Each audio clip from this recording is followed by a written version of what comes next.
Welcome to a very special episode of the Godzilla podcast. Today we have a guest and Joe. Hey, Joe. Hey, thanks for introducing me. Our guest today is Michael, known as Real Cinemania on Twitter. Is that correct? Yeah, at Real Cinemania. Hey, Michael, say hi. Hey, how you guys doing? Good. Super excited to have you on the show. Michael is here once again, sort of like G-Man was with Godzilla's Revenge. He is here to defend this classic Godzilla film called Godzilla versus Megalon. Notice how he said classic, not classy, in some opinion. A classy? What? This is a classy. I don't know how many Godzilla movies are considered classy. 2? Jet Jaguar is a classy robotic superhero. All right. Okay. Well, we're just going to go ahead and start it. So if you haven't listened to this show before, we are a commentary / podcast, which means you can listen to this as a regular podcast if you want, or you can go ahead and play the movie along with us talking over it. As we watch this movie, we're going to be commenting on it. And the version that we are watching today of Godzilla vs. Megalon is the English language dub from the Tokyo... Yeah, the Toho English dub. Toho English dub. Yeah, okay. This was the rights were bought for the Toho for distributing the Toho English dub over here by our good friends Media Blasters, Tokyo Shock, a subsidiary of. So we have the legit copy here of this. We have it on DVD. So this is in English. This is the uncut version. So we have the. We'll get into it. We have the nudity. We do. And we have the violence, which is exactly what you want from the two best parts of this movie, Drew. It's exactly what you want. More specifically, one of those parts. In a film where one of the main characters was drawn by a child, and through a children's coloring contest, we got nudity and violence. You got to save those facts for the actual commentary, Drew. But that's what we're watching it off of. That's what Michael has. Before we get into it, just quickly, Michael, you, in your bio on Twitter, very first line, a Godzilla expert. Yeah, I don't have to defend that, just like I don't have to defend this movie. I am a silent podcast. I have way too much of my time and day devoted to just looking up Godzilla facts, researching them. Now, I'm terrible at recalling them because my memory is just shot. But that's because of all these stupid movies that I watch that just make me somewhat crazy, somewhat unpredictable. So, yeah, I'm a Godzilla expert, I'd say. I know, the basics. I know all the goods. I got a lot of little facts to trickle into this commentary. It's going to be wonderful. It's not all that we do at the website, Godzilla stuff, but it's one of my favorites. I mean, it's the Godzilla just works as that perfect mesh of all the genres that you want. It's a B movie, it's a sci-fi, it's an action, it's a foreign film. It's got everything going on. And because Nakajima, the original guy in the Godzilla suit for the first 12 movies, was also a judo expert, I feel like kung fu films too. Wow, that's a great defense of this whole genre, especially this era. So, all right, we're going to start this, and at the end, there will be more of a plug if you want to hear from our wonderful friend Michael. Okay. I'm hovering over the play movie button. I'm going to press it in 3, 2, 1, go. Go. Okay. I love that we have a little silhouette of Jet Jaguar over the play movie. Beautiful Toho logo. Drew, did you ever watch this movie before? I did not, and I failed to mention, we are unlucky enough, I guess. We didn't score one of the copies with the bonus features, so Tokyo Shock was going to release this in 2011. It turns out that they had all these bonus features attached to it. Toho wouldn't let them print that, and so it took them about a year, and they just printed it without the special features. Apparently, they accidentally printed about 500 copies of the DVD with special features on it. There's no noticeable difference in the packaging, so some lucky people out there have all these special features. We do not. Hey, if you're listening to this and you have those... Yeah, seriously. There's a little bit about them in the wikizilla.org, so apparently there's a cool commentary that went along with that. Okay, have you seen this before? No, I have not. Michael, what's your history with the film? I only saw it a week ago for the very first time. Well, the first time I saw it was actually probably the Mystery Science Theater 3000 version. It's one of the few Godzilla movies. they normally did Gamera movies, but this one, for whatever reason, the VHS version of this fell into the public domain for a while. And so people were actually able to just sort of do what they wanted with Godzilla versus Megalon for a brief period. And that I think is when MST3K did it. So yeah, that was the first time I saw it, was as a kid, just sort of catching it on TV by accident. And I mean, it's legendary for its sort of campiness. We can see the monsters right now reacting to the nuclear test. That's wonderful. Yeah, Godzilla's expression there. So some of this is stock from Destroy All Monsters when they gas the island. There are a few shots here or there. A lot of this movie is stock, Drew. Much like our previous film, Godzilla vs. Gigan. A lot of the action scenes are filled in with stock footage. But I didn't know that as a kid when I watched this for the first time. And Americans wouldn't have known that either, simply for the fact that, okay, in Japan, they got Godzilla vs. Gigan. Then they got, then this film released, Godzilla vs. Megalon, afterward. In America, there was a gap of about 4 or 5 years in between the releases of these films from Japan to America. Cinema Shares actually distributed this film over here before we got Godzilla vs. Gigan. And this one got quite the release. Michael, what do you know about the release of this film? Well, I know that they optioned it because they really wanted to sort of capitalize on the Dino De Laurentiis King Kong that was coming out in '76. Yeah. That movie was promoted everywhere, so they thought, well, hey, if we can get this cheap Godzilla movie and promote this at the same time, we might be able to get some of the runoff or whatever. Some people that are have their interest piqued in monster movies from that one might come see ours. Certainly. So yeah, just trying to ride on that wave of promotion, they decided to release this poster of, and you guys put it on your Twitter, of Godzilla fighting Megalon on top of the World Trade Center towers. Yep, infamous misleading poster, just a huge knockoff of the Dino De Laurentiis poster with Kong. But it's like, you know they can never fight on top of the World Trade Centers because atomic breath can't melt steel beams, guys. Atomic breath cannot melt steel beams. It's a conspiracy, I tell you. Yeah, neither can Megalon's ray beam. I mean, Ghidorah's beam. I mean, wait, who has the right beam there? You know? Oh, Drew. I actually went to the 9/11 memorial like a month and a half ago. Oh, when you were in New York. When I went to New York, and they had a big, huge poster of that in one of the exhibits in that memorial. For real. Godzilla vs. Megalon? Yeah. Oh, my goodness. So they had an exhibit. It's a piece of history. They had an exhibit of the the Twin Towers, like, throughout film. Yeah. Throughout the years. And that was one of the big images they had. And I was like, I don't remember that at all from this movie. Getting off track just the slightest bit. Back when the dollar store used to be like a dollar store, like it's kind of scummy. Sure, still is. Yeah, go ahead. But even more so when they wouldn't restock their shelves. This was like somewhere mid 2000s. I was looking through their books and I found a Mario, Super Mario, whatever, comic book from like the 80s where they had the original Game Boy shown off in this comic book form. Okay, they were in New York, and the story went that this store clerk that was trying to sell a Game Boy, that the characters out of Super Mario World from the Game Boy, the original blocky gray Game Boy, came to life out of the game, and the toy store that was selling these Game Boys was in the Twin Towers, and so I believe it was King Koopa at the time. I don't think he was even named Bowser. And all of his minions came out of the Game Boy and took over the Twin Towers. Oh. Yeah, it was, in retrospect, it's a little touchy. Yeah. Anyway, we get a lot of weird Twin Towers. This is the only scene from the movie that I really remembered that well. So you have seen it? Yeah. So as a kid, I had 3 Godzilla VHSs. Yeah. One of them was Godzilla vs. Mothra, which was watched a lot. This was one of the 3 One of them was Godzilla vs. Mechagodzilla, which was watched a lot, but then was superseded by Mothra after a while. And then it was this movie, which I watched twice. Twice ever. I watched it twice ever as a kid, and now this is the 4th time I've ever viewed this film, because for the 3rd time as a rewatch. Most recently, last week when we watched this. Oh boy, this movie. Oh, Michael, what were your opinions of this movie as a child? Like, did you rewatch? Was it a highly rewatched one for you? I wouldn't say so. No, it's something that I think I enjoy it more as an adult than I did even as a kid. Because as a kid, it's, it's average. It's somewhat exciting, but it's not, crazy.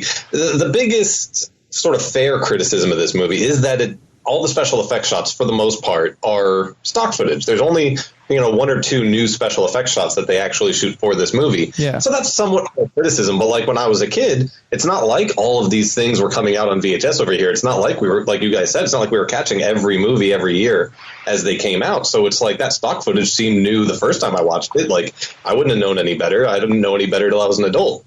But then now as an adult, it's like I sort of have... I got over that phase where I had to hate everything and got over that phase where I had to be so super critical and got to a phase where I was able to just sort of enjoy anything, even if it's a bad movie or whatever people want to say. Some people call them so bad it's good movies.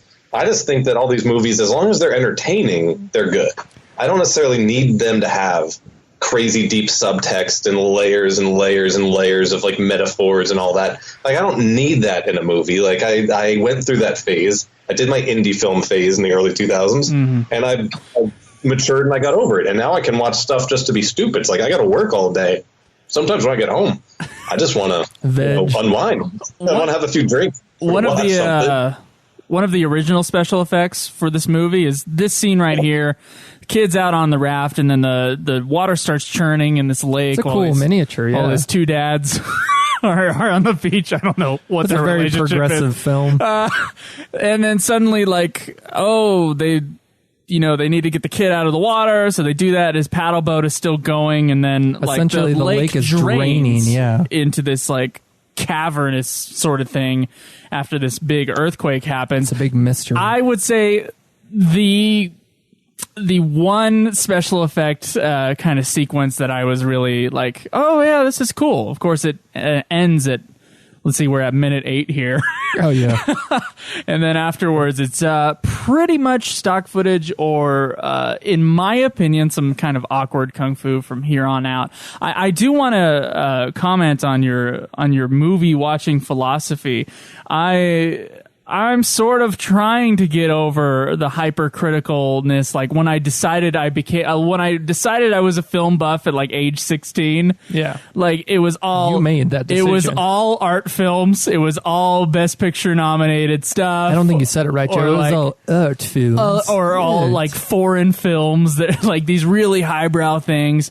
And after a while, I started hearing Hollywood directors, really famous ones like Tarantino or Spielberg, being quoted you just don't hate a movie, just enjoy it. Yeah. And their inspiration comes from some of the humblest places oftentimes. You hear other people in the film industry, which, even in my little local film industry, you hear people say, don't criticize other people's films publicly. It's not cool in this environment. I realized, oh, okay, so there's film critics, and then there's filmmakers, and then there's the audience. And two of those people should just enjoy movies. I just think it all goes about the seriousness of your critiquing it, because there can be... I hope that anybody who is willing to put themselves out there enough to make a film can take a little ribbing, can take having fun poked at them. But when you're in serious, mean-spirited, just slamming a film...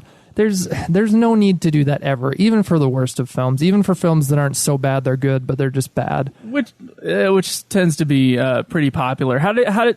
What was the metamorphosis of that sort of way of looking at it? Because that's the only way I could really enjoy this movie. All I could do is just let it go, just watch it. Let it wash over you like a wave. As a 60s Godzilla movie, or a 70s Godzilla movie, just take it in and move on. Yeah. It's just one of those things where I realized, I wasn't getting anywhere being sort of grumpy about things and being judgy, because it's not like if I made a movie, I'd make one better than this. It's not like if I made a movie, I'd do anything better than The Room or Samurai Cop or something. If I made a movie, it'd probably I hope you can make one as good as Samurai Cop, man. So it's you sort of realize this is a complicated thing. Building a movie, I always tell people that it's not the same type of art form as painting a beautiful picture or sculpting something out of marble. It's basically you have to create a picture that's been cut up into little jigsaw pieces, but no one's painted on them yet. So you have a bunch of blank jigsaw pieces that you have to paint on them first and then piece them together into something that's cohesive. That's like the hardest thing to wrap your brain around. Like, making these movies is super difficult. So much teamwork involved, yeah. Yeah, and then more to the point of that, it's just, if I'm going to actually devote, luckily these older movies are shorter, 80 minutes or so, but if I'm going to devote 2 hours, a lot of movies nowadays are 2.5 hours long because everyone wants to be epic. It's like, I don't want to waste 2.5 hours of my life being miserable and just thinking of mean-spirited jokes and sort of... League. Batman versus Superman. Oh, God, how dare you, Drew. 2.5 hour epics that go nowhere. Martha. Yeah, no, I don't want to be miserable. So we do a lot of things to try to make sure that we enjoy every movie. And I mean, we avoid trailers because trailers build sort of sometimes unreasonable expectations. They give you just a few good bits and your brain fills in what you want to see. And then when you get to the movie theater and it's not that, you're disappointed. So we stopped watching trailers. We go to the movie sometimes 2-3 times a week and watch as much new stuff as we can in addition to catching up on the old stuff. But we just try to know as little about it as possible and just experience it from a pure place. And we find that almost every movie just gets so much better from that. And then also just trying to avoid sort of the negativity. There's so much negativity, especially online, towards, people that want to, make fun of some musician that they don't feel is good or some artist that they feel is bad, whatever. Like, they always have to, everyone's a critic. Everyone wants to piss on somebody's head. It makes themselves feel better and superior. And I used to be like a punk rocker, so I did that for years just with music, where it was like, punk rock was the shit, and if you listen to pop music, you were an idiot. There's Goofy on a garbage can in the background. And, so it's like where I realized that I was just being miserable. I was just putting hate in the world. I was just putting bad things in the world. And so, a few drunken nights of watching really bad, cheesy, direct-to-VHS 80s action movies, and I realized, man, like, there's no such thing as a bad movie. There's just you being a bad audience member going in with unreasonable expectations. And, rarely do I hear critical critique of the audience. That's an interesting perspective. Darn tootin'. I'll tear that audience apart. They shouldn't be there. The audiences, how dare they? Well, I think it's totally fine that we're having this discussion now because there really isn't too much happening in the film. So our homosexual couple... Come on, Drew. They're a professor who creates Jet Jaguar and his friend, but they're the only guys in the film. There's no females in the film. There are no women. There's no women lead characters. I don't even think speaking roles. Nah. I don't think there's a single woman speaking role in this movie, and it's bizarre because usually in one of these Godzilla films, or in any of these Godzilla films, there's usually a reporter, or like some queen from another planet writer, or something. Girlfriend of one of the leads. Something. Sister of one of the leads in the case of Ghidorah the Three-Headed Monster. Yeah, nothing in this movie. The two scientists this is a boys' film. It's a boys' fantasy. That are, I don't know if they're, does anybody understand the relationship between our three main characters, the two guys who are working on the Jet Jaguar robot, and then the little boy? I know that Goro, the scientist, is the science. I know his relationship to the other male protagonist as a friend, but I don't know the relationship with the boy. Do you know, Michael? No, it's just two cool dudes hanging out with their little boy in short shorts. What's wrong with that? Why do you have to overanalyze everything? I don't see anything wrong with this. You don't have a young boy in short shorts that you just hang out with, you and your buddies? Around you don't have a mirrored little pit in your circular living room area? This is a film set solidly in the 70s. What's happened is that effect scene that sequence that Joe was talking about with the draining of the lake. There's a narrator at the beginning of the film that's talking to us about atomic explosions and the effects that's been having on the underground. So that was possibly in the commentary, the lost commentary, so to say, for this film. There was a possible actual real world phenomenon. Okay, it might be a reference to Kaneken. It was a test of a 5 megaton hydrogen bomb conducted on the island of Amchitaka and the Aleutian Island. I'm just butchering all these names of places. Island chain of Alaska on November 6, 1971. It was American's largest underground nuclear test. So possible reference to that, which if we're taking that strictly for a possible reference to something, that's how 54 started out, man. The whole Lucky Dragon bombing incident, So yeah, something in real life that sort of grounds it for the audience, I guess, who would be interested in knowing about the nuclear tests in Alaska. I didn't even know. Yeah, an underground test. That's interesting. That's interesting. I think that this movie is, in my opinion, although I don't want to hate on it with like a true like vitriolic hatred, unlike Godzilla's Revenge, which. There is deeper themes going on in Godzilla's Revenge than this film. This movie, I think, suffers from just being dull, Drew. In my opinion, there are some highlights. There's some flying Godzilla that we're going to see later on. A lot of flying Jet Jaguar. That's one of his features. There is a very cool-looking Power Ranger called Jet Jaguar, who is a very iconic image. But I got to say that watching this movie, as opposed to Godzilla vs. Gigan, which I was like invested emotionally into into the characters for the first half of the movie, watching this movie is a little bit more tough for whatever reason. It just didn't quite pull me in. This was one of the first cuts from the Cinema Share, the version that we got released here in America in '76. They cut out the kidnapping of what happens? We keep trying to get to this. After the draining of the lake, atomic testing, they go back to their home, Goro, his buddy, and the little boy. And Goro has created a mechanical man, a superhero of sorts named Jet Jaguar, or Jet Jaguar. Punch, punch, punch. Punch, punch, punch. Yes. Oh, my God. That Thanks song for reminding me of that song. And they stumble upon two Zetopian agents that were rifling through the scientists' findings. They're trying to take control of Jet Jaguar. The Zetopians are the alien race in this film, and they are sick and tired of having the underground, the underworld where they reside, atomic tests taking place down there. And so they send two agents up to try to take over Jet Jaguar. And we're going to have this wonderful introduction of Zootopia very soon. Yeah, I would like to point out that they have like a little map with blinking lights of Jet Jaguar's outline, and there's one right in the middle of his crotch, and I really don't understand what that's controlling.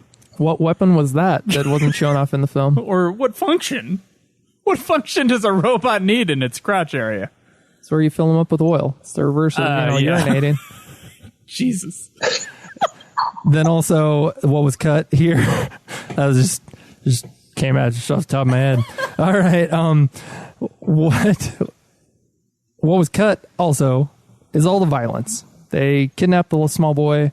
And the original release of this. Yeah, the American release. We have the English dub that puts all this wonderful violence back in, because what else? What else makes this movie so wonderful? It appears that Zootopia is made up of not only Asian actors, but also Caucasian actors. One of these two agents is definitely Caucasian. Here we go. Oh, Robert Dunham. Robert Dunham. What do you know about Robert Dunham, Michael? I know that he was also in. Oh man, what was the one that he was in? He was in another Toho movie earlier. Doggerah? Because he's playing in what? Doggerah is the one. Yes, he was in Doggerah. Yeah, the one with the jellyfish, the space jellyfish.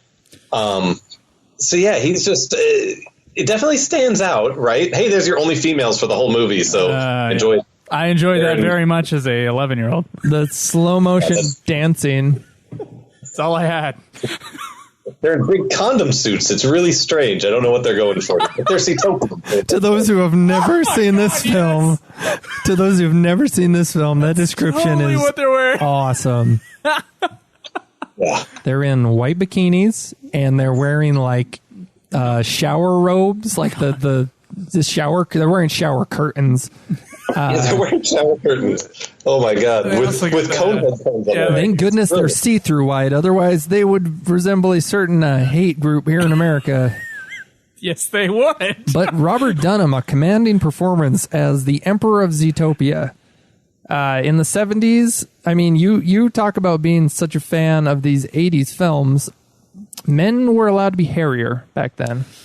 Yeah, he's Chuck Bill Norris Hahn. level. Go ahead. I'm a Shaven. My nickname's Fuzzy, and that's the reason right there. I look like that guy. I just love that he has 2 tattoos. So he's a emperor of this underground. I guess, they're an alien species, not so much an extraterrestrial alien species, but just one that's lived under the earth.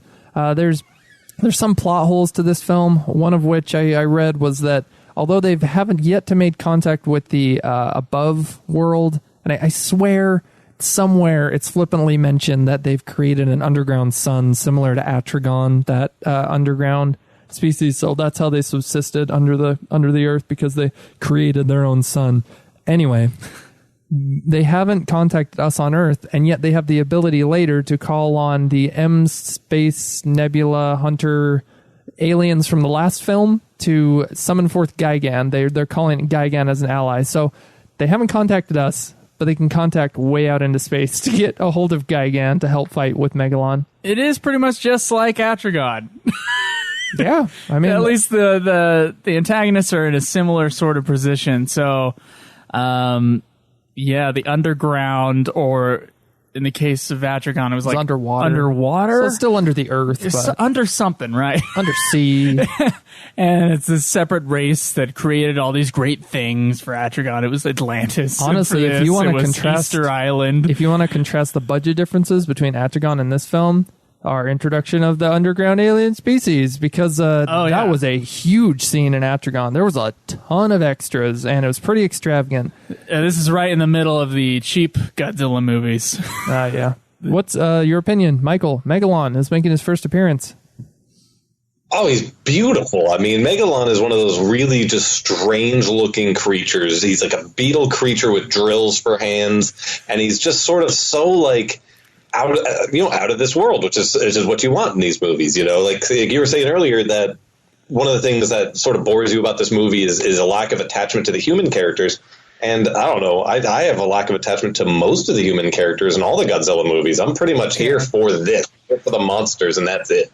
If they hadn't really done so well with 54 and then just dropped straight off a cliff after that, as far as human development and human character like storylines, so if they had never given us that, possibly we wouldn't even have these Godzilla films, but we wouldn't have had something so rock solid, like a great human drama in the middle of a Godzilla film to compare it to later on. It's just, in comparison to the original, they never really hit the mark again in the Showa era. Really. I mean, they get close with some. I think that Mothra is actually a pretty good example where they have like lots of monsters, but the human characters are just filled out enough that we're along for the ride, even when there's not monsters on the screen.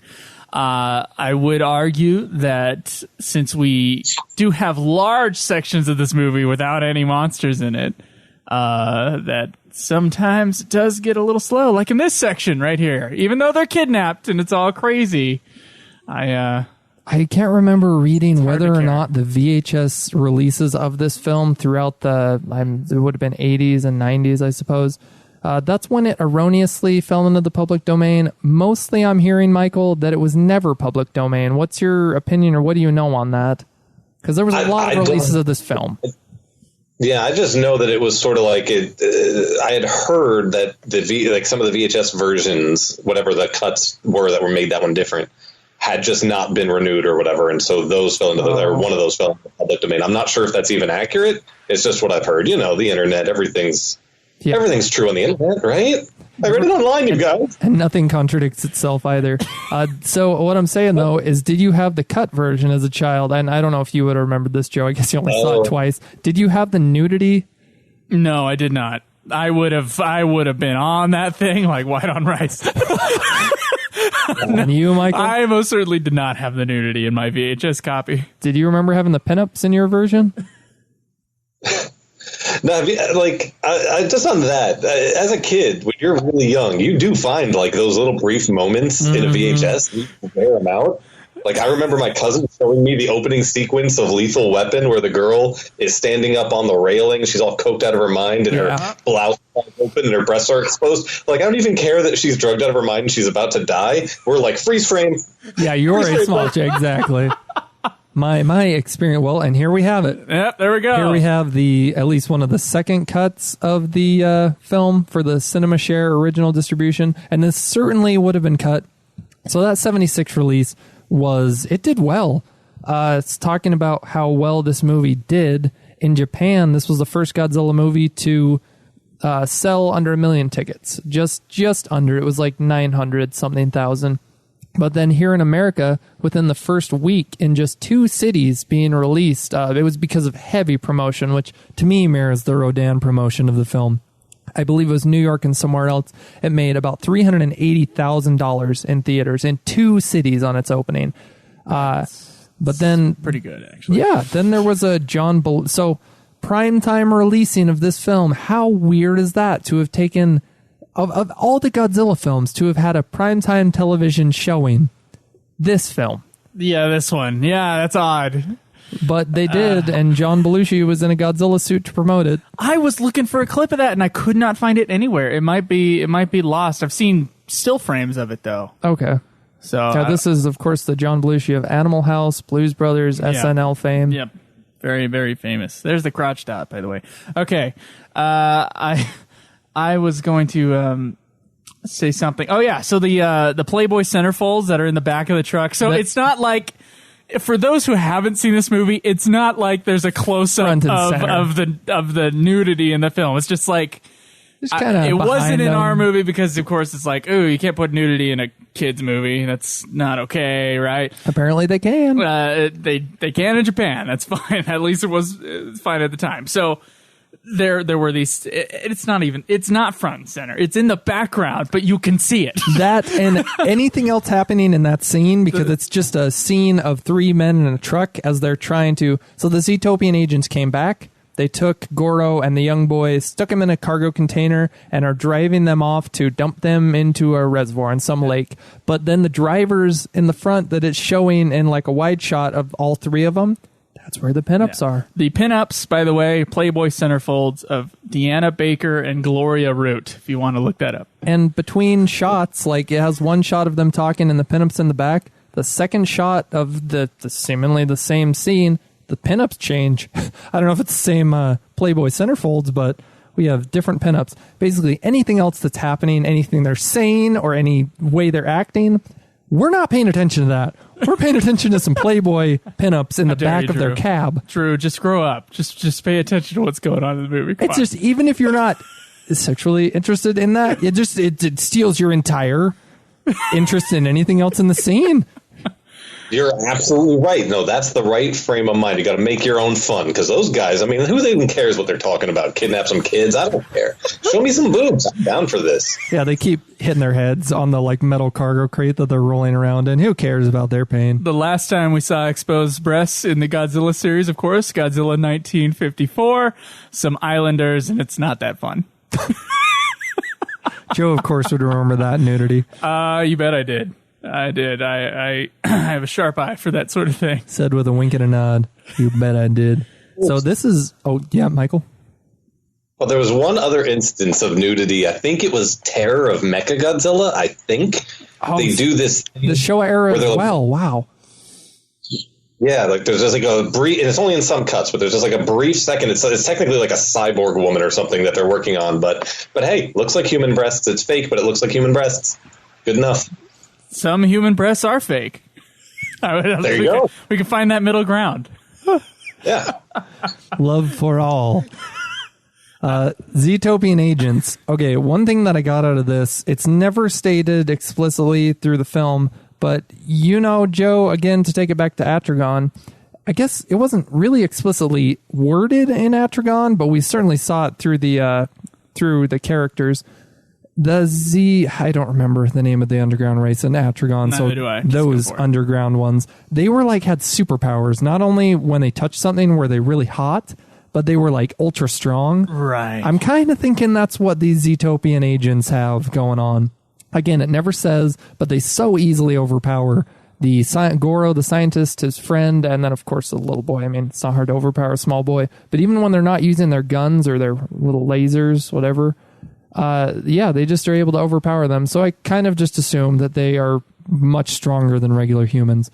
Okay. The best scene in the movie, Drew. The stunt motorcyclist is Robert Dunham. Again? Yes. Yeah. What? Okay, Michael, just talk to us. Yeah, no, definitely. He's also a stuntman and a race car driver, basically, like a vehicle racer. So, yeah, he's one of the guys on the motorcycle who's in this scene. Let me see. But he doesn't actually complete the scene where he gets splashed with the cement because I think he had to go to the studio later on for that part to record his part, and he didn't want to have to get cleaned up. So he does most of the motorcycle riding here, but he doesn't do the very, very end. He's multi-talented guy. Oh, absolutely. Yeah, that's it. Okay, you stole the words out of my mouth. I was talking to Joe before we even started the podcast and started our Skype call with you, but Robert Dunham is an interesting man to read about. There's a few paragraphs about him in Wikipedia, of which Wikipedia, so you can't the credibility there. But then probably not much better. But IMDb has quite a bit more on him. Not a ton, but it's an interesting read. So there was one that blew my freaking mind. Joe, you want to talk about it? Yeah. Apparently, okay. This is according to you, according to Wikipedia. Apparently, he had a relationship with my favorite leading lady in any of these Toho movies. A love affair, not a relationship. A love affair. Yeah, that's a relationship of some kind, I would argue, Drew. A love affair with Linda Miller. What? What?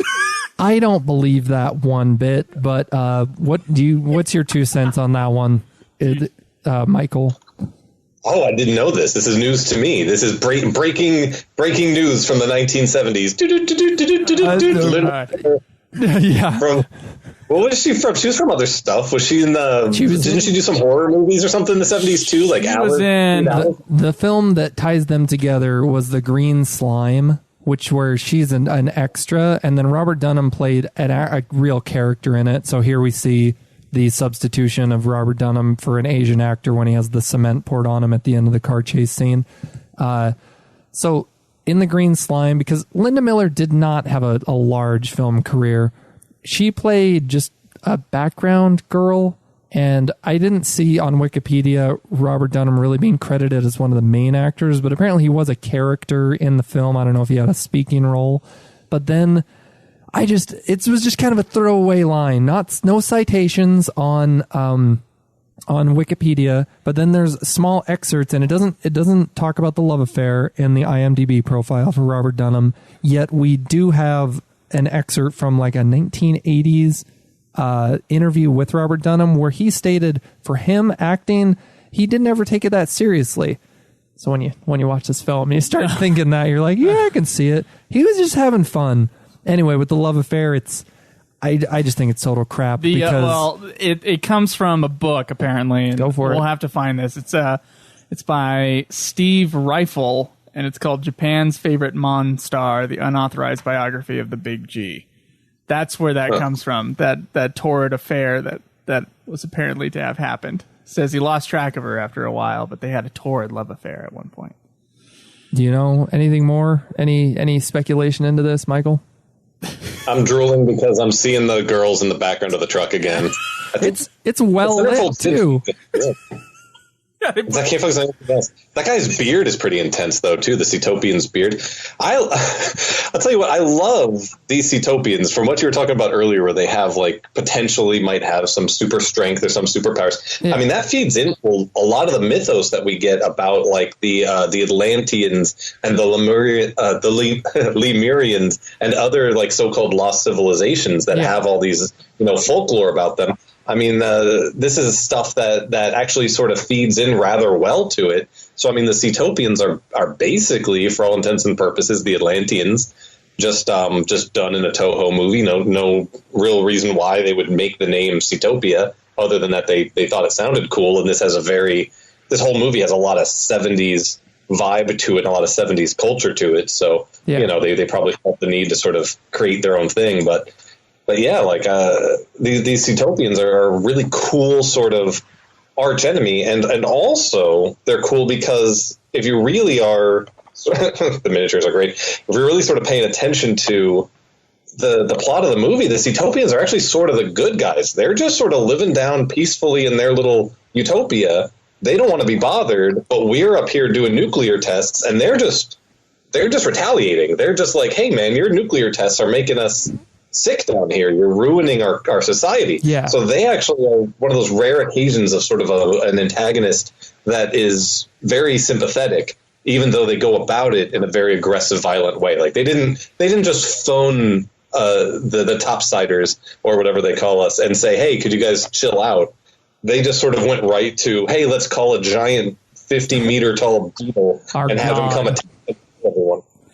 I want to point out, I mean, we're in the middle of stock footage, crazy military getting set up from 12 different movies, sort of sequence here, which if you've ever seen... Lifted directly from Geiger. If you've ever seen the movies in the Late Show era, there's a lot of this. But I do want to point out, because we were talking all over the car chase about who was driving the motorcycle. There is a legitimate car chase in this movie. Yeah, and it goes on for some time. And honestly, I thought it was the most exciting thing in this movie, was that car chase. Well, it wasn't too far into it that as Joe and I were there was watching some, like, it, legitimate cool stunts and awesome, like, crazy driving down some steps. Joe stated as we were watching this, he's like, I think this is a real car chase. Yeah, wow, it is. Well, it's a car. Have we seen a car chase before in these movies? I mean, I'm struggling to remember if we again, have. Atragon. Again, mirroring Atragon. Oh, yeah, there was a... That one was shot more in, like, different. there was a lot more cutting. Because the thing with this car chase is there's extended shots of them doing things like driving down steps in these cars. Like with a motorcycle, it's like, okay, it's a motorcycle. It can take steps. They're driving down into a quarry. Yeah, and these shots that don't cut, so they're actually doing it. Yeah, and it doesn't look like a model for the most part, so it's pretty cool.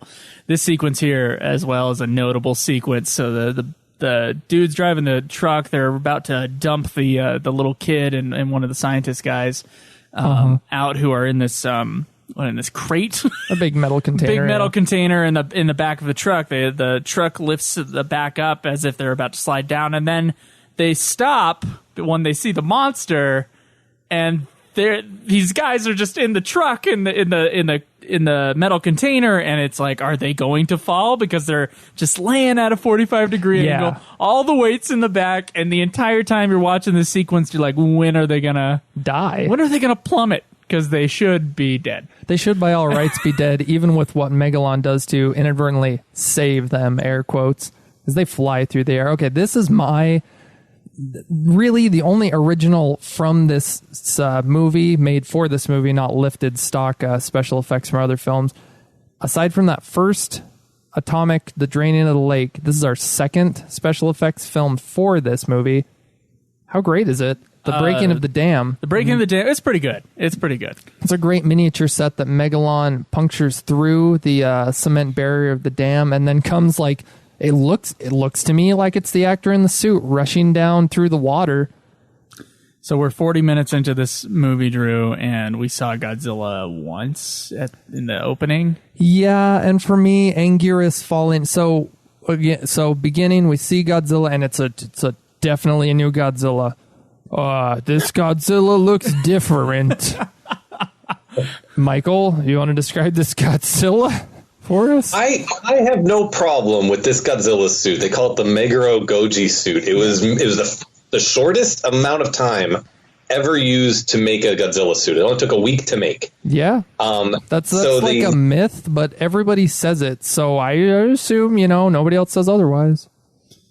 Well, it was from Nakano. Teruyoshi Nakano is the one that said that. Okay. Said there was a week. Because of that, they didn't have time to make certain things work. So sometimes it does have sort of like an odd fixed gaze because the eyes don't really move the way that you'd expect them to. Yeah. But they use this suit for the most part with minor alterations in the Zone Fighter TV show that comes up right after. The Zone Fighter TV show, for anyone that hasn't watched, it's only about 22 or 26 episodes. It's basically like an Ultraman TV show, but done by Toho. Godzilla appears in 5 or 6 episodes, and it's considered by Toho to actually be canon of the Showa era. It basically takes place between this movie and the next one, Mechagodzilla, Godzilla versus Mechagodzilla. Joe and I have yet to do talks, but we're going to be doing commentaries over that series. And you're right, in the timeline, it's canon, and it does fit in between Megalon and Godzilla versus Mechagodzilla. Yeah, so it's, there's some interesting things about this Godzilla suit. It does look a little funky, but the thing is with the tone of the movie, even though there's been some dark violence and some weird stuff going on, the tone of the movie is actually light. Like, it's a very bright, colorful movie. All the set design is made to be very campy. Like, it's made to be a movie that's not taken too seriously. They're not making a horror movie with this. No. They're making more like an adventure movie. Just look at the color scheme of Jet Jaguar. He's so brightly colored. Yeah, exactly. This movie's vibrant. Like, this movie's meant to be enjoyed and meant to be sort of, I don't know about uplifting just because of the subject matter, but I mean, it's meant to be fun. There's definitely not trying to mimic sort of their more serious movies like 1954 or anything. They're trying to do their own Ultraman. I mean, that's sort of what this came from. They very knowingly, we haven't talked about this yet, but this whole setup of this movie was made from sort of just a fan competition. They basically put out a letter to kids saying, hey, we want a kid to design our next Godzilla character or whatever, our next monster character. How wonderful is that? Yeah. Yeah, so they let a bunch of kids draw stuff and send it in, and they knew that because of how popular Ultraman was, they were going to get an Ultraman adjacent thing sent to them at some point. Like, they're pretty savvy. They know that, like, hey, we can use this as an excuse to mimic somebody. Like, let's just throw it out there. Let the kids design somebody. So this one elementary school boy designed this robot called Red Aron, or some people say Red Arrow online. And, so he's in this drawing. It doesn't look exactly like Jaguar ended up being, but it was close enough for them. They said, hey, this is sort of like Ultraman. And so then they just sort of tweaked it and, made the colors a little different. Yeah, gave it that odd fixed grin that just looks like a psychopath. Green Goblin. It's a Patrick Bateman grin all the time, like he's just about to slaughter you with an axe. You're not sure if Jet Jaguar is actually happy or if he's just trapped in that body and he's secretly miserable, having an existential crisis. Well, he is self-aware, so... He is self-aware. It's freaky. Drew was saying Green Goblin randomly while you were talking. Willem Dafoe's Green Goblin. He does. That's true. Yeah, I wondered, like, the people who designed the Green Goblin suit for the Sam Raimi Spider-Man. This was a widely distributed film. I do wonder. I'm like, did they? It looks nothing like the Green Goblin in the comic books, so I'm wondering if they were like, let's make Jet Jaguar. It might have. I mean, if anybody's into this kind of stuff, I mean, Sam Raimi would be the guy, right? I mean, he's definitely got his roots in this era of, sort of B movies and everything. I mean, to think that he wouldn't have seen this 20 times is ludicrous. Like, he definitely, would have at least been aware of Jet Jaguar's design for sure. Or at the very least, the production designer or the costume designer who created that suit. Yeah, maybe perhaps even subconsciously that was an influence. So, Drew, there are 3 writers credited on this movie. We got Jun Fukuda, the director, and this is the second to last movie in the Godzilla series. Takeshi Kimura, the serious writer, as we would say, for the Godzilla series. And I keep seeing him being credited. I don't know why. Shinichi Sekizawa, once again. In the actual story of the creation of the script for this film, it doesn't make any sense why Takeshi Kimura would be involved. Like, he isn't, so I don't know why he's credited. Perhaps he helped a teeny bit, but really, in going into more detail of how this film was written, it appears as if Shinichi Sekizawa was called in to write the rough story outline, and then we get Jun Fukuda being credited more for writing the script. So I believe you've mentioned this, Michael, correct? How this film, well, okay, so you talked about the contest. That contest was supposed to turn into a film where it was Jet Jaguar versus Megalon. Megalon, again, is the cut enemy from our last film, Godzilla versus Gigan. So interestingly enough, Megalon got cut out of a Godzilla film to be put into a non-Godzilla film facing Jet Jaguar. Originally, this film was just Jet Jaguar versus Megalon. It got into pre-production with some screen tests and storyboarding. Then it was just cut. It was canceled by Toho. They said, nope, it's not going to work. They didn't think that Jet Jaguar would have the market value, the promotional, be able to promote a film on his own.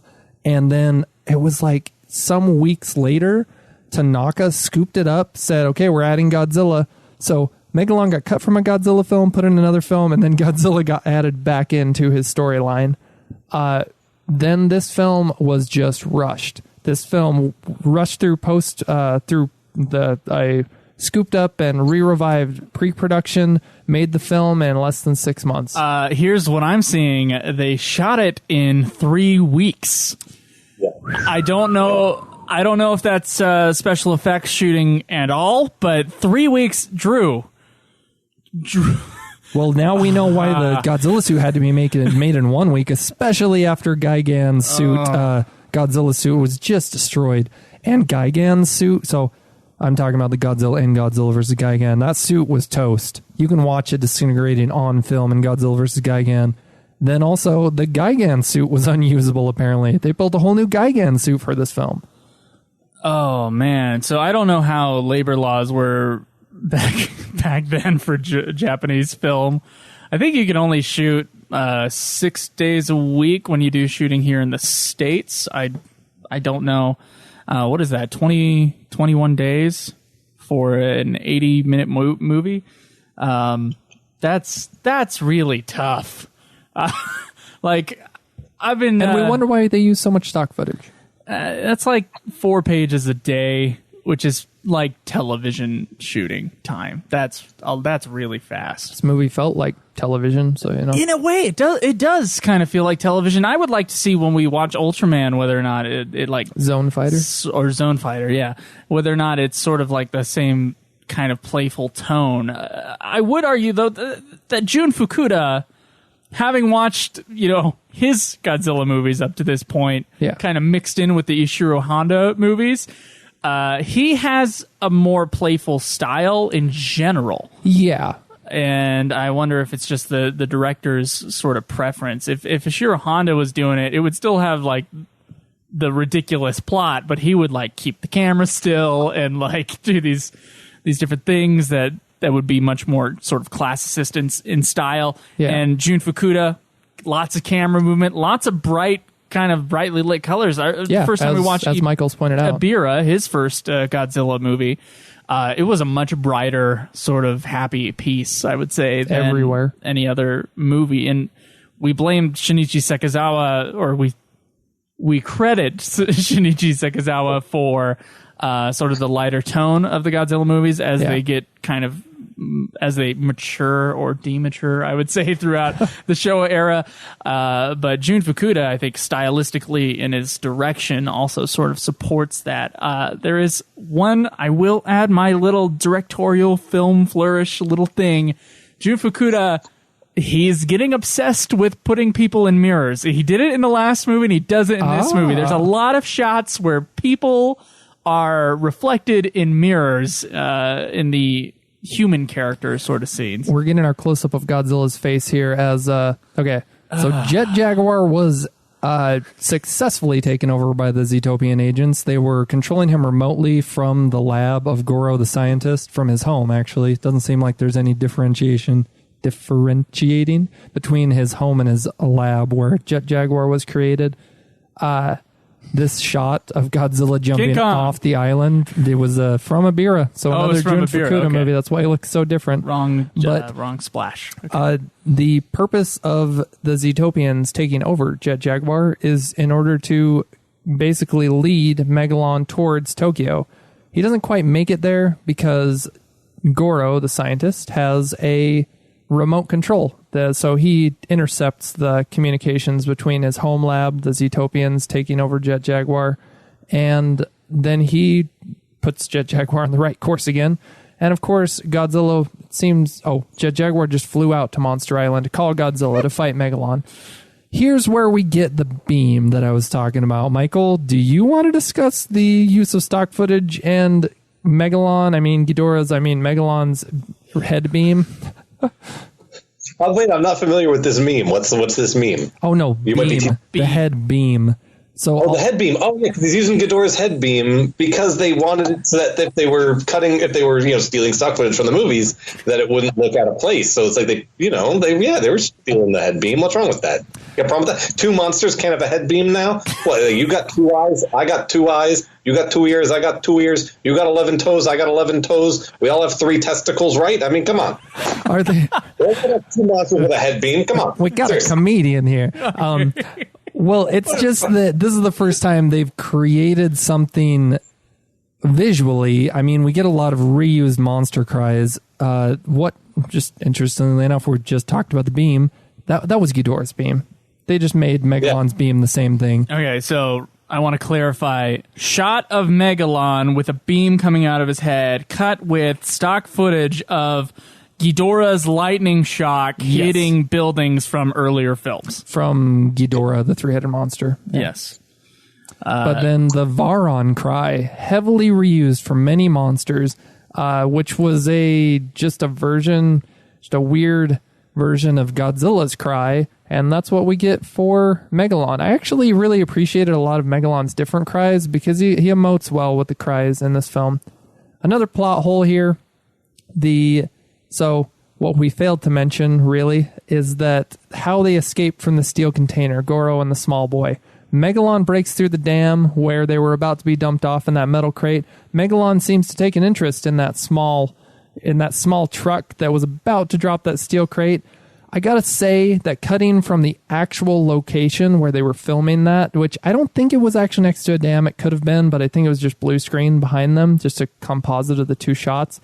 They do a really good job of making a miniature set where the Megalon suit actor was standing mirror the actual location of where they were, the truck was. Anyway, Megalon takes an interest in it, smacks the steel crate up into the air. They go flying, and then they land on the ground where it hits with such an impact that the doors break open on the steel crate and they fall out. And they're seemingly unharmed because they're just up for the next scene. Then we're back to Goro's friend and the small boy who... Goro, at this point, as he's taking control of Jet Jaguar back, the small boy and his friend go back to the lab where one of the Zootopian agents are, and they reclaim the lab. The plot hole that's weird here is there's a whole couple of shots of them going into town, which has been deserted because Megalon's coming, so of course they've evacuated the town. More stock footage from other films of people evacuating. They get a model plane in order to attack the Zootopian agent. Why do they need a model plane? And hit him right in the face. Yeah, but they can just use a rock, man. They can just use anything to hit him in the face with. Man, he's a builder, right? He builds things. Oh, yeah. Wait, he is? He's a small boy and his friend. The friend, right? The friend's like a race car driver. Okay, I'm totally mixed up on the guys. He's a speed racer. But the idea is that they got this robot, right? They were going to save the world with the robot, or at least the robot's going to be helpful, and they need the robot, Jaguar. Thank goodness for that robot. It doesn't matter. These 2 gentlemen, okay, these 2 male companions. Every problem that they come across in life can be solved with their engineering feats. So that's why they had to build a model plane. They must take the model plane, and then they must fly that model plane into the Zootopia, or the Zootopian Oscar award-winning film. Yes. But yeah, that's where we get more of the violence, because it really smacks him in the face, and he's holding his face full of blood. Oh, yeah, tons of blood. And then he's crushed by a boulder here. Yep. Megalon, as if there's symbolism there. Megalon destroys his own kind. You were talking, and I failed to mention, Michael, I really appreciate how you were talking about Zootopia being really somewhat of a sympathetic antagonist bad guy, I put in air quotes, because yes, they're basically somewhat justified in their attack of the surface world. We're, albeit unknowingly, destroying parts of their world with our atomic testing. So there we get. Gigan is showing up, and that was obviously reused from the last film, his appearance. We get some factories blowing up.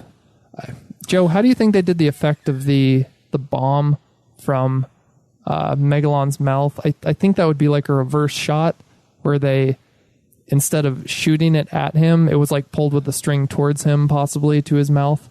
I don't know, honestly. We've talked about his head beam that Megalon has, but he also shoots out like grenades, because later on they're used against him, where Godzilla picks it up and throws it back at him before it explodes. It does shoot out rather straight, so I'm thinking you might be right. They might have reversed the footage on that, or maybe they just had it go out a string, like fly out somehow. I don't know. I would have to see the shot like a few times. Yeah, just a deleted scene from every version of this film was that there was an actual scene filmed of Antonio, the Sea Emperor, basically having a small monologue, just stating, out loud to himself or perhaps to his assistant that's in all these shots with him of him commanding Megalon and kind of proclaiming things from his undersea throne. He talks about how maybe what they're doing with Megalon is just as bad as what the humans are doing to them with their atomic bombing. So maybe it's all for naught. You got any cool facts on this thing, Michael? About the movie in general, or about that specific thing? Because go for it. Yeah, just let loose. There's like a lot of interesting things that were going on here. It's not just that it was, basically from a fan idea, like you guys said, it was just going to be a Jet Jaguar vehicle, and then it sort of got altered. But there's like a lot of weird things with this movie because the Godzilla franchise just never really had like a long-term vision or strategy. They just sort of knee-jerked a lot based on what was going on in society at the time. Yeah. So even though we've ragged on them for sort of the stock footage, the overuse of the stock footage and how little they put into this, the reason that they had no money at this time isn't because Toho was mismanaged or everybody was about to go out of business or anything like that, or they weren't just being cheap. Japan was in the midst of a big economic crisis at the time. I mean, this would be akin to like us making a movie during the Great Depression. I mean, yeah, you're not going to devote as much money to something as frivolous as this. They were still just trying to find a way to sort of adapt to the environment that they were in, the economic environment they were in, and still manage to sort of turn a profit and give people jobs and keep creating. Because if they hesitated, they were making a Godzilla movie every year at this point. If they hesitated, if they took 18 months off, they might not have a studio to come back to. I mean, they had to keep it going somehow, and they had to keep it going on the cheap.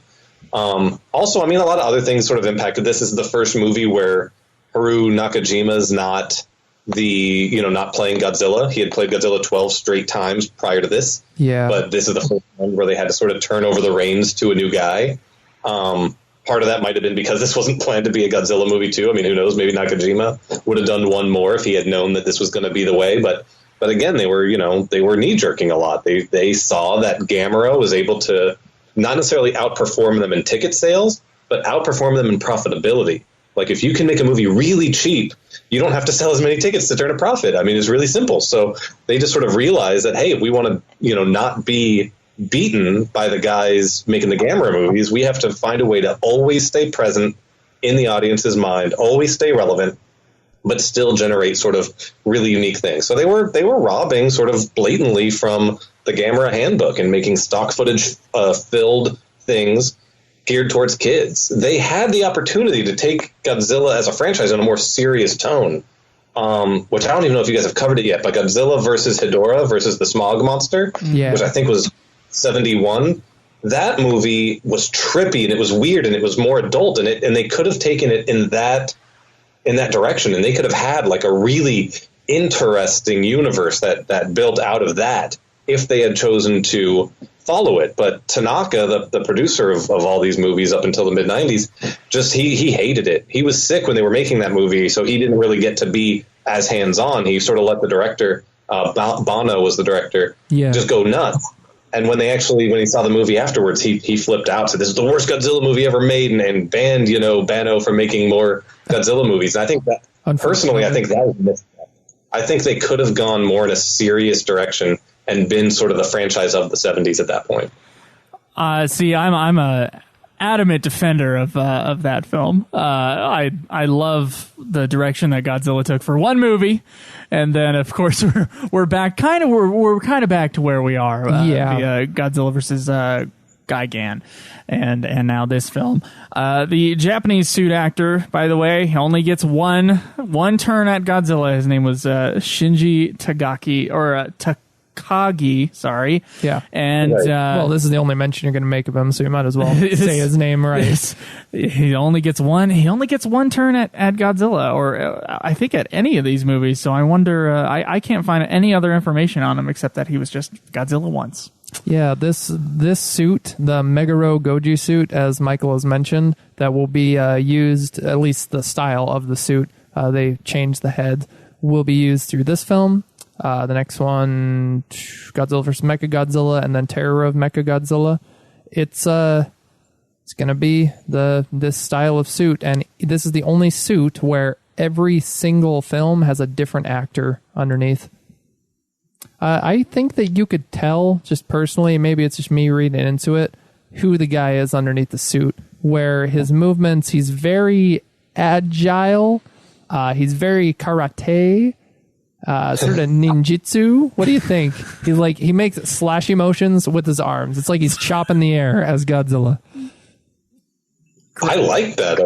I think it adds a lot of personality. I think it makes it, when Godzilla sort of is, because he was the first of their big movie monsters. Like, he wasn't the first big movie monster, but he was the first of theirs.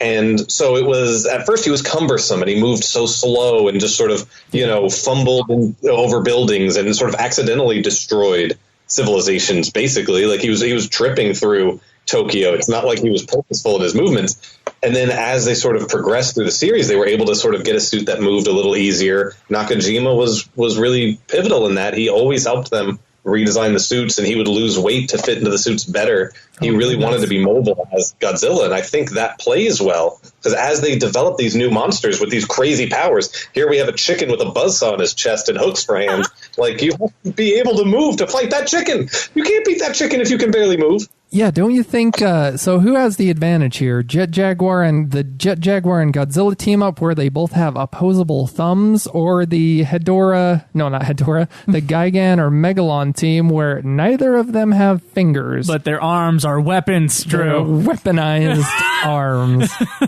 They can't pick up anything. I mean, if I could have, like, battle axes for hands and, like, a chainsaw for a penis, then I think I'd be pretty good in a fight. I mean, you might not be able to wipe your butt, but you'd be great in a fight. Like, how does Megalon wipe his butt with those big drill bits? Like, does he just stick it in there and just spin it around really quick and just, I don't know. Maybe I'm looking too much into it. The Megalon excrement is the bombs that he's shooting out of his mouth. Oh, that's disgusting, Drew. He could use his own... his own excretions as weapons. Okay, so for the moment here, basically we've been talking, but all that's been happening is the build up to the fight. Jet Jaguar, because we haven't really mentioned Jet Jaguar abilities. He can grow in size, which is a surprise to his creator, much to my terror, where I think all they needed to add was a throwaway line when Goro says, and this is what Goro says in the film, essentially, that Jet Jaguar has become sentient, that he's now self-aware because he quits. Luckily, he's a good guy as a self-aware robot, but he quits listening to his commands.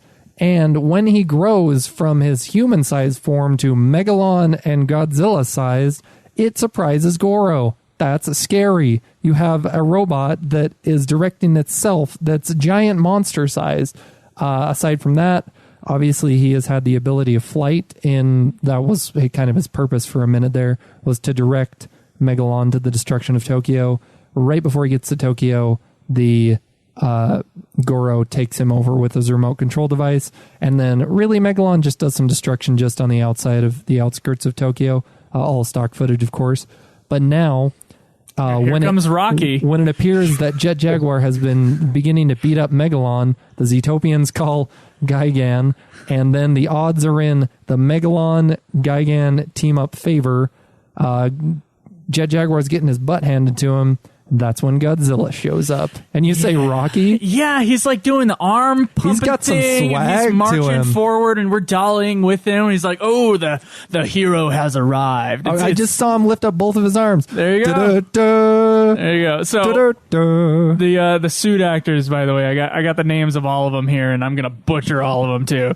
The guy playing Jet Jaguar, Jet Jaguar. His name is Tsugutoshi Komada, and there's not much information on him that I can find. The Megalon is played in this film by Hideto Odachi, and I'm sure I'm butchering these things. And last but not least, Gigan, played in this film and in the last film, played by Ken Pachiro Satsuma, who, by the way, will later play Godzilla in the 80s movies. 90s, yeah. 80s. Well, the 80s, 90s the Heisei era, right? Yeah. He's going to play Godzilla in those, including the first Godzilla film in that series, The Return of Godzilla. So that's pretty cool. The guy playing Gigan in this fight, in this movie, will soon be Godzilla. Woo woo. They're definitely doing some like awesome, because here's the thing too, in Japan, puroresu or pro wrestling over there is super popular, and I think that they were really hyper focused on that for this whole next fight. I mean, Jet Jaguar's getting his ass whooped. Godzilla comes down like Hulk Hogan saving Macho Man or something, just hulking up. He makes a ringside entrance for sure. Yeah, and it's fitting we're watching this on the night WrestleMania's tonight, and it's fitting we're watching this now, because this whole fight sequence, the last 20 minutes of Godzilla versus Megalon, if you watch nothing else, just watch that last 20 minutes, because it's just an epic monster battle. This is the kaiju big battle that you want in all your monster movies, and you just hardly ever get it. You get some weird ones where they stand 20 feet away and shoot lasers at each other. You know, you don't really ever get this type of showdown where it's just physical violence, hand-to-hand combat. Godzilla's like straight up wrestling other monsters. Yeah. I mean, this is the scene that makes this film special. If there were any monsters, any enemy monsters that would be more apt to the hand-to-hand combat, I mean, we say they don't have fists, but they're all up close and personal when it comes to fighting Gigan and Megalon. Megalon does have 2 distance projectile weapons, but really he just gets right in there and starts fighting once. Hey, Godzilla's just ripped out a tree, and Joe and I immediately went upon first watching this film. Yeah, shove it down his throat. Shove it down his throat. Okay, some fans have really said that Megalon seems to be of the least intelligent kaiju, kind of, because he had to be directed towards the city, and then also he just runs straight at them. I mean, as stated, he has projectile weapons, but when Gigan gets in there, I mean, Gigan never shows off his projectile weapons, although he apparently has them. We never see his flamethrower breath or his laser beams. I guess he's showing them off now as a last-ditch effort. Godzilla takes out, quickly dispatches both Gigan. Reuse shot. Okay.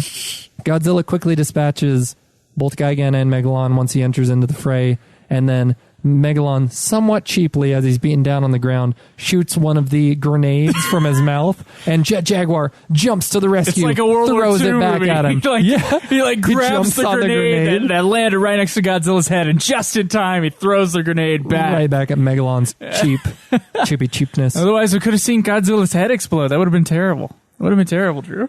One of the critics of... I don't mind this Godzilla. He definitely looks drastically altered to the last few we've seen in facial construction. One critic has stated this is the Godzilla that mixed with Kermit the Frog. I think that was from a review at the time too. Like that, he said it was Godzilla mixed with Kermit the Frog. Yeah, Michael. He has like a fixed gaze. His eyes just don't move at all. So it's like that movie, the Jesus of Nazareth movie, where the guy playing Jesus just wanted to not blink in any of his scenes to give it like more power. So it's like that. It's like Godzilla just stares intently, and just his eyes don't move, and he never blinks. He's just staring at the camera, and that's part of what sort of it's uncanny. It's sort of creepy about it. Yeah. And that's, I think, maybe that's a little bit of it, because it sort of has that Kermit the Frog look to the eyes. It's definitely very strange. It's off-putting at first. But if you drop some acid, I think it's all right. A lot of things could be all right that way. I was going to say, any film that requires the dropping of acid to become just all right, well, you got yourself a quality film right there. The Fountain. No, so it's somewhere in between for me. It's somewhere in between the Godzilla suits that we've had for the last couple movies and Derpzilla from the Son of Godzilla. It's somewhere in between those two things. This face is much better than that Godzilla. No, it's in between. So his eyes are just weird enough that it's going into Derpzilla zone. but it doesn't look that bad. Does not look that bad. He looks like You're a right. fully realized chibi Godzilla, because when I see little like cute cartoon drawings of Godzilla, they often use this face. There's something more in the kind of the angles around his. Okay, I've called his mouth, because I don't know lizard like physiology and the actual names of body parts. I've called it a snout. I've called it like a beak, because maybe lizards have beaks. In the description of this, I read it as a muzzle. Anyway, whatever is on the front of his face that encompasses his mouth and his nose, there's so many more angles on this one. It's not just a straight line going across. And in any case, I think it kind of shows that he has sort of a snarl, like a constant, more at least if you don't like the face, it adds more emotion to it constantly. It is kind of snake-like. Yeah, there's just more of a, oh my gosh, his head was on fire there. The suit actor. I love the repeating 3 frames they're using for the Megalon shooting the grenades. I keep seeing the Godzilla suit on fire here, and that is just freaking me out. Well, he lived. I don't know if this is true, but this is something that I had heard, that to save money when they were making Looney Tunes, the person that did the Roadrunners Meep Meep, I heard they only had him do Meep once. Yeah. And then they just repeated it. And I think that's what they just did with the shooting of the mouth grenades, is they just sort of went boom, boom, boom, boom, boom, boom, and just kept showing the same one just to be super cheap. Like, they couldn't have done it the second time to make it look a little different. Exactly. At least, I don't think they even mirrored the shot. But yeah, they just continuously reuse that grenade jumping out, likely a reverse footage grenade shot from Megalon's mouth. This little shot here, this part of the sequence where they're encompassed by fire, wow. Just wow. Because you see it in a wide shot even, and then so it's actually happening to the suit actors. Yeah, it is pretty awesome looking. They pull out, and the shot is from above them. Godzilla and Jet Jaguar have their backs facing each other, and they're circling as they are literally surrounded by flames. Actual flames on the set. I don't think there's a visual effect there. I think that they were there on the set and they had the circle of fire around them, which is pretty neat, actually. Yeah. Very dangerous. Not at all. So I felt them. Yeah, Michael. No, the Japanese just have no sort of like sense of well-being when they're at work. They're the only civilization that has a word for being worked to death. They have a word, karoshi, which literally just means to like overworking yourself until you die. So the fact that they made this in 3 weeks, I assume they filmed for 24 hours a day, 7 days a week, and that they just didn't mind that at this point they were being set on fire. They just said, well, let's just schedule that early in the shoot so that my caffeine pills haven't worn off yet. And then they just kept going. Like, these people don't stop for anything. Yes. There's actually Godzilla movies where like the guy gets set on fire in the suit or gets cut by wires in the suit, and they just sort of keep going. Like, just screw it. Like, let's keep the shot in there. It looks good. I've only passed out 10 times today. I mean, yesterday was 15. I can't remember which movie we watched through where the suit actor had like appendicitis when he was in this. It was Hedorah. When he was in a certain scene. Yeah, and they left the suit on because it would have taken too long to reapply and he the had suit. No pain pills, so they did emergency surgery while he was in the suit. That's insane. Yep. Oh my god. I heard that he found out that he was like I don't know, like either allergic or immune to the pain pills, and that's what he learned. So he didn't know. He felt until he went there. Had to have it done without.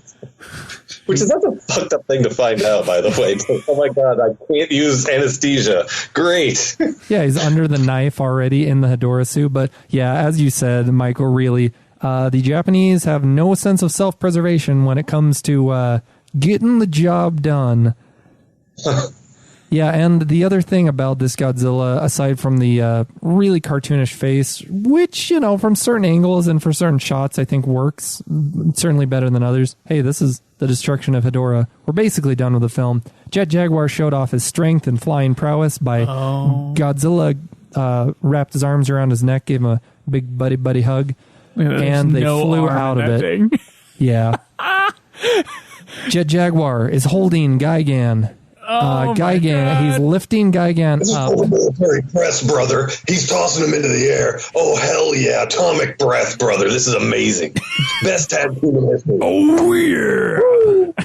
You know, something tells me the actor is not in that Gigan suit when he falls to the ground right there. So in at least 2 instances, very, very easy to see on the film, that Gigan, when he's lifting him up, the arms just like flop to the side. There's no one in that suit, very obviously. The other instance was when Megalon, before Godzilla makes his illustrious appearance, Jet Jaguar's being kicked back and forth between Gigan and Megalon. Here's the kick! And Jet Jaguar's limbs are flying everywhere. He wasn't in the suit. All right, this is the Mystery Science Theater shot here. We don't have one kangaroo kick. Godzilla totally stole this move from Gorosaurus, wouldn't you say? He added his own flair to it in that it's like a long distance kangaroo kick. I call it the Tom Cruise kick because he does something similar in Mission Impossible 2 that is ridiculous. Yeah. But Godzilla does something, even more ridiculous. He somehow defies all physics. He jumps back on his hind legs and then shoots forward rockets forward. Somehow propels himself. Somehow propels himself to do a double kick through the air about quarter mile, through, and then hits the monster in the chest. Slams into Megalon. Oh, it's so good. It is. It's incredibly corny, beautiful Showa era Godzilla. Fight. I'll show you what I can do to your god. I think it might have upped the ante on the ridiculous Godzilla move from. I think it was. Whatever the space one was, where he starts doing Astro Monster, where he starts doing the weird cheer thing. This film can justify that kick better in the fact that the film is not taking itself as serious. Astro Monster didn't either, but the themes of Astro Monster were a little bit more on the darker end of the spectrum. All right, so Megalon escapes. Gigan has already fled. Gigan, for the second time in a row, appears to just leave his fighting ally behind. So Gigan, he's the Cobra Commander type of fighter in these things. Cobra Commander just always, when he got his ass whooped by G.I. Joe, just ran away. Like they would throw one punch and Cobra Commander would shout, "Retreat!" And that's basically what Gigan does in every movie. He just goes, "Oh, retreat!" and just flies away. So you get Megalon, not so intelligent, but arguably, and fans argue it as well, he could not have held his own for as long as he did against Jet Jaguar with the combined forces of Jet Jaguar and Godzilla if Gigan hadn't shown up. But Gigan, as you stated, an early deserter of the fight. All right, I want to see a buddy cop film with Jet Jaguar and Godzilla. I mean, if only Godzilla could miniaturize himself, or I don't know how a buddy cop film would work if they were both giant monster size, but really, Jet Jaguar has some swag to him. He does. Aside from his creepy grin, he's an illustrious male robot superhero. It's something that's, oh my gosh, I just wish that I had mentioned it earlier. Jet Jaguar. Okay, so he's controlled by like a radio thing, and then eventually starts like working on his own. Yeah. And then he somehow miraculously turns into a bigger size. I think were the crystals that they came with, like the sand they came across earlier, was it magic sand that made Jet Jaguar? Did it make him sentient? It's freaky. Like, now I'm like, well, let's hope the robot doesn't go bad. Yeah. Because he's proven that he's on par with Godzilla. The only line Goro needed to add when he was basically stating that Jet Jaguar is on his own now, he could have just flippantly stated, he's off to become a hero, something to the effect of he has heroic intentions, because otherwise all we have is a self-aware robot, and that's scary. That can become ginormous. Yeah, and is super strong, has these weird beams from his eyes. Great at Kung Fu. It's great. Kung Fu master. You have anything else to say about this film?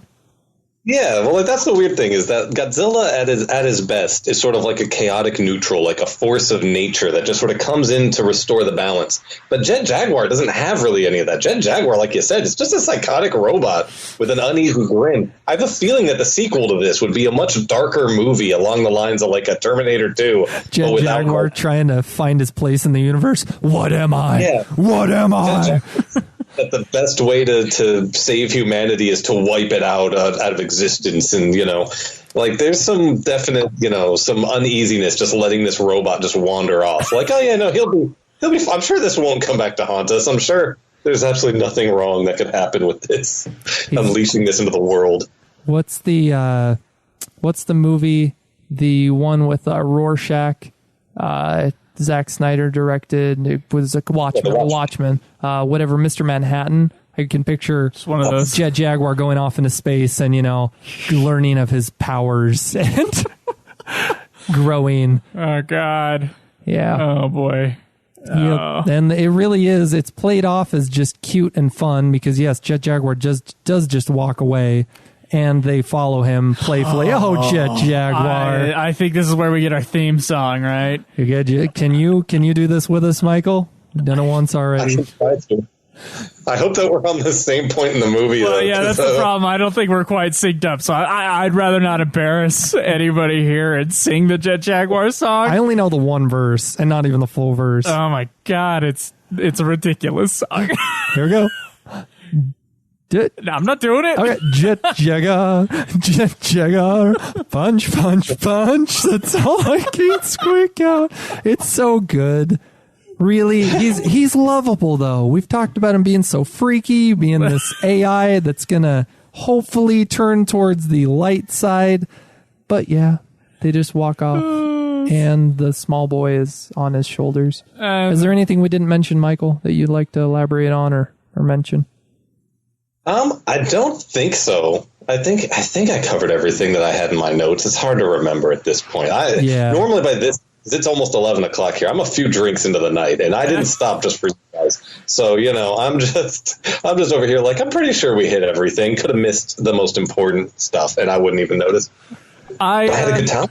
You had a good time. Good. Thank you for coming on the show. Drew, would you recommend this movie? I personally cannot, as much as I've talked about the film. So I would want to, in the future, having children. I don't want to, if that happens. I would love to have just given this film to my children. And as you stated, you didn't want it as a kid. You'd watched it twice. But I'm talking about I didn't even like it as a kid. I'm talking about children, like from probably 6, 7 and under. But then there's the pinup scene. So you're trying to explain, what boobies are. And then there's the violence. So if it wasn't for that, if I could get my hands on the cut, there you go. So I just can't recommend it to anybody. I like Jet Jaguar a lot. I like the team up with Godzilla. But overall, I don't think this movie's worth watching. Perhaps as the Mystery Science Theater mock send-up of the film, I haven't seen. There might be a good drinking game with this movie. Every time Jet Jaguar, I don't know, I'll find something. Throws man. A punch, yeah. I'll figure out something. But there's got to be a way to enjoy this movie. I mean, personally, for me, I had troubles with it just because I wasn't invested in it. There was a lot of things like a giant metal container that had 2 people in it that flew 200 feet. And they were just fine. Yeah, they just got up after that. they just got right up after that thing hits the ground. So that was. I think I yelled at the TV at that point. You got to speed the plot along. They can't be injured. But, I think if you're a real Godzilla fan, you'll watch it once and then just move on. That's about where my recommendation sits as well. And it might be better if you didn't watch all the other Godzilla movies previous to this so that you're not seeing all the stock footage. Well, but then, so we've only touched upon it. For many critics and fans alike, fans of this film, it's often credited as this is the reason why Americans look at Godzilla films, especially these early ones, as just being for children, being ridiculous, because the widespread distribution of this film, it's primetime television premiere, and really they didn't get jokey. Yeah, they didn't get a huge exposure to other Godzilla films. So if this is your introduction to Godzilla or the bulk of what you've seen of him, what do you think of Godzilla? The next time that the Godzilla movie is mentioned, whether it is actually serious in tone or not, whether it's of high quality or not, this is what you know Godzilla from. So as a Godzilla fan, I definitely lament that this is possibly one reason why the West looks upon Godzilla as children's fodder, basically. And Michael, you like this movie? I love this movie. I think if every Godzilla film, because remember, he's now at like 30 or 33 movies, some ridiculous thing. There's an anime coming out this year. So it's like there's a lot of Godzilla movies. And if all of them were as serious as the first one, or if all of them sort of followed that same tone, you'd stop watching by film 5 or 6. One of the reasons that Godzilla is so intriguing is because it can be a serious horror film. It can tackle social or political issues. It can be trippy and psychedelic and wacky and campy, and it can be kid-friendly, and it can be a sci-fi or an action movie. I mean, you can have this one series that literally ticks every box across every genre over the course of decades. Even James Bond or Star Wars or any other long-running film series, they sort of just remake the same movie over and over again. Godzilla gets to be different. Godzilla gets to have an energetic movie that's like this, that's great for friends coming over. You know, every movie is good as long as you can put yourself in the right state of mind to watch it. And that doesn't mean necessarily always playing a drinking game with a movie, but that helps. Sometimes it's just have friends over. Like, if you watch it with the right people, you're going to like almost any movie. You just have to watch it with the right people and the right expectations and have fun. Movies should be a communal experience. If you're just sitting at home alone, watching one movie at a time with no one around to bother you, I don't think you're really getting it. I mean, movies sort of have to be shared. They have to be something that helps you cultivate relationships, or else you're just cutting yourself off from the world, and that's the wrong way to live. Yeah, and we really appreciate all of what you've just said. It's true. And honestly, that's one of my biggest hopes for the podcast, is that if you are by chance alone watching these Godzilla films, you're a fan, here you go. Have some interaction with us. Listen to this, have some fun, enjoy it. Enjoy yourself watching this film. That's great. I mean, that's one of the things that makes this type of podcast so great, is that you do get to sort of welcome people in. Because there's people out there that maybe they don't have friends that are into cheesy movies, and they feel isolated. I mean, this is the kind of thing, building a community online where you can actually sort of find like-minded people and develop friendships that way. No one ever said your friends had to be in person, man. You can always do it this way. You got me tearing up here, Michael. I'm serious. That's a great segue into plug what you have to say, Michael. A place online where people can come together, talk about cheesy films. Where can they find you? Yeah, go to cinemania.co, because it's cheaper than cinemania.com. Cinemania.co to sort of share in B movies. It's not just Japanese stuff. It's not just kaiju flicks, but we do love that stuff. It's just about bad B movies. I grew up loving movies that people hated, like Howard the Duck and Suburban Commando. I thought they were wonderful and didn't understand why other people didn't like them. And then, like I said, I went through a phase where I was really serious and everything had to be indie films and Oscar bait. And then now I sort of came back out at the other side, and now I have this awakening, and I want to welcome people into the cult of film.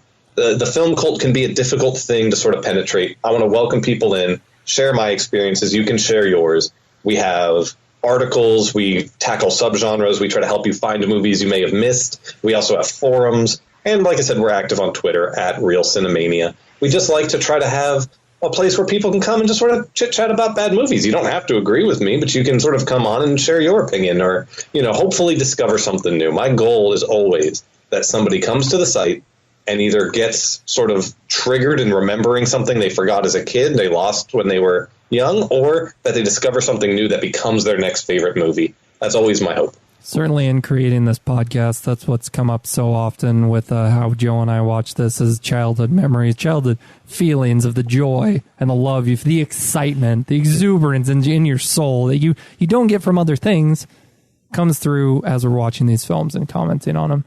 That sounds like a blast. So thank you very much. One more time, what was the website? Cinemania.co. And you can find him on Twitter at Real Cinemania. You can find me at Twitter at Joseph Golier. You can find me at Drew Daybell or at Gojira Jaeger. That's Jaeger. Our website is GodzillaPodcast.com. Still, that's good. Toho hasn't come after us for the site name. And thank you very, very much for joining us, Michael. Oh, thank you so much for having me. It was a blast. Okay, so we already cut, and real quick thank you to Michael once again for joining us on this episode. We do have some news as it concerns our Patreon especially, and then some news as far as kaiju movies are concerned. So first off, who's our new Patreon, Joe? So we want to give a big shout out to our new Patreon donor. And sorry, this is we recorded this 2 weeks out. This is unusual for us, recording episodes in advance. Yeah. But Ryan Davis just joined us as a Patreon donor, and he will in fact be joining us for a future episode very soon. So we gotta finagle with him as far as our time is concerned, and we'll have another bonus episode with another listener for you guys to enjoy. Real quick, this is the list of Patreon donors, and we want to say a big thank you to Chris Britt, Anthony Catton, Ayame Chiba, Taylor Hensley, Jason Poor, Jesse Salcido. Once again, I'm going to ruin your last name. Ryan Davis and Chris Japard. Thank you so much, guys. Thank you. We hit a Patreon goal. Zone Fighter has been added to the list, and it's great. Timing could not have been more perfect. Fits right in between Megalon, Mechagodzilla. What we're going to be doing, possibly... And because it's already been paid for by patrons, it won't be charged again. So Those will don't be worry about bonus that, guys. episodes. It's like a bonus episode, but it will be either one or two really long bonus bonus episodes, because we're just gonna 26 episodes, 22 minutes each. And it does not have English subtitles. So we're just gonna marathon it, go through it, and we're gonna talk over it as we're experiencing it, because I cannot think about sitting in silence for 26 episodes of anything, just trying to figure out what's going on. I mean, it'd be great Japanese language listening practice, but that's all it would be. It'd be like, oh, he said hello. You say goodbye, and I say, what in the heck are they saying? What are they saying? So that'll be fun. I am thinking possibly a drinking game. I'm maybe not with you, Drew, but maybe with me and Schweiss. I don't know yet. It will be interesting to see. Maybe we'll have to take like a day off, or maybe 2 days off, and do it. So this is either happening. really long episodes or like a lot of bonus episodes in a row, because it's a series. So it's a series that, if you haven't been listening so far, features Godzilla, Gigan, and King Ghidorah. So yeah, it will be interesting, and we'll just figure it out when the time comes. So, but thank you so much for letting us hit our Patreon goal. We really appreciate it. The show is at this point, if we do 2 episodes a month, it is paid for. So we really appreciate it.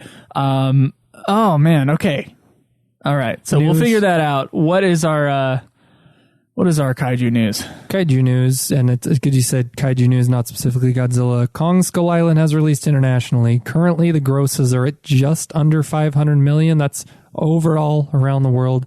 So it will, highly likely, it's certain, basically, it's going to make more money than Godzilla 2014.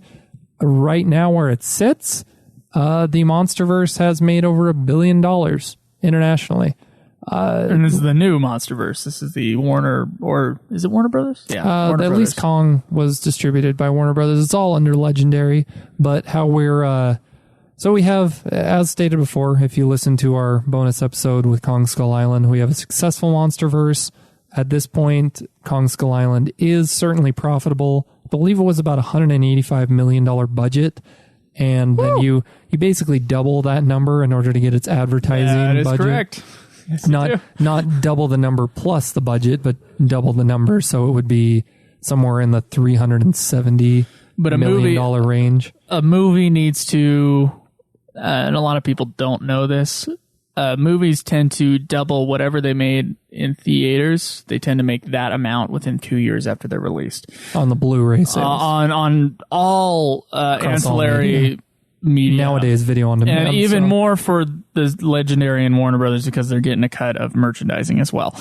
That's a huge part of the MonsterVerse. We're getting figures. If the movie breaks even with the production budget that we're given, it's likely to make a profit or break even on itself and on the advertising within 2 years. So it's actually, as soon as it breaks even, it's actually at that kind of safe point. The fact that it's making a profit, really good for us. one note of what they're doing correctly, because essentially what we're getting, everybody nowadays is copying the Marvel Cinematic Universe. What looks good for us and for so whoever's listening to this, you're a fan of kaiju films, so you're going to go see these movies. what works good cinematically and what we're also getting for more than just the fans here, but just general movie-going audiences, is they're taking notes from the Marvel Cinematic Universe. Kong Skull Island and Godzilla both set up their characters outside of their films where they come together, Kong versus Godzilla. And so they don't have to focus on that in a film. Marvel has done it right. DC's doing it horribly wrong. And what is expected is that when Kong versus Godzilla comes out in 2020, we're getting that Kong Godzilla King of the Monsters, Godzilla 2, essentially, in 2019. It's going to turn allegedly will turn a larger profit than the standalone movies. It's going to be a big spectacle. Hopefully they'll spend more on it, and it's going to be akin to, say, the Avengers as a team up. So everything's set up for it, and I'm excited. It's a great time to be a monster fan. The only other news really that we have is that you rewatched Godzilla and didn't like it as much. I had essentially the same opinion as when I saw it in 2014. That was the only time I saw it was in theaters. I saw that tweet and I was like, huh, okay, all right. It has its highs and it has its lows. They both about even out. I think Godzilla looks amazing in that film. But to move on to real news, because that's just my opinions. There has been confirmed details for the Godzilla anime that's being done in Japan. It's a trilogy. We're getting 3 films. It's coming to Netflix for sure. They've shown off characters. So trilogy coming to Netflix. Oh, it's gonna be taking place on a planet of the monsters, essentially giant kaiju, future stuff.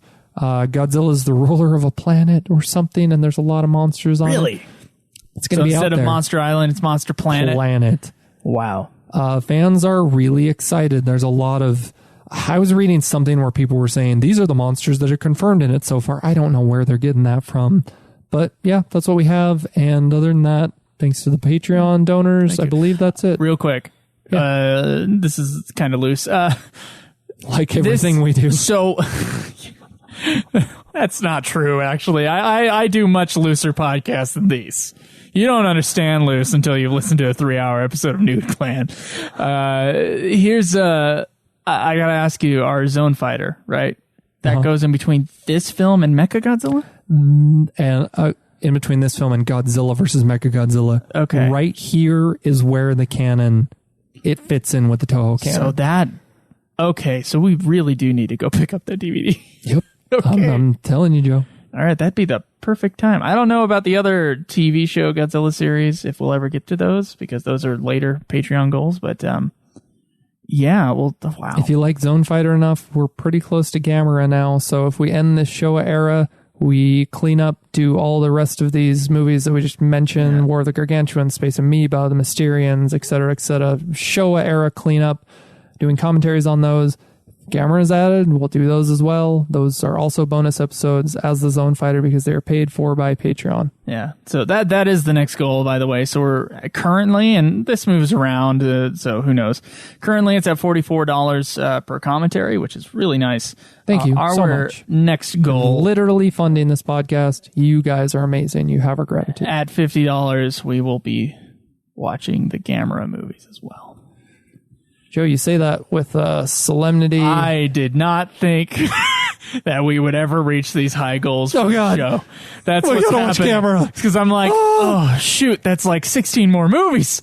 One thing that's amazing is for about $20-$25 you can pick up on Blu-ray all the Gamera films. Way easier to get a hold of the Gamera films. For some reason, the studio that brought us Gamera decided to make it very easy to get a hold of the entire series. Would you like a trilogy of Gamera films for $5 in perfect, pristine Blu-ray? Yes, I would, sir. I believe it's about 11 films. The modern Gamera, the Showa era. Toho's like, well, I don't know. You don't deserve these movies. You just don't. They're a little bit more controlling. Yeah, they are just a little bit more controlling. We may, during the Gamera run of commentaries, if we get to that, we'd appreciate it if we would. But we may have to get into that. The distribution bungle that we face as fans. Oh boy. Okay. All right. Here we go. We're done. Thank you guys so much for listening to the Godzilla podcast. We hope you enjoyed it. We'll see you guys next month. Keep it G. It's Godzilla!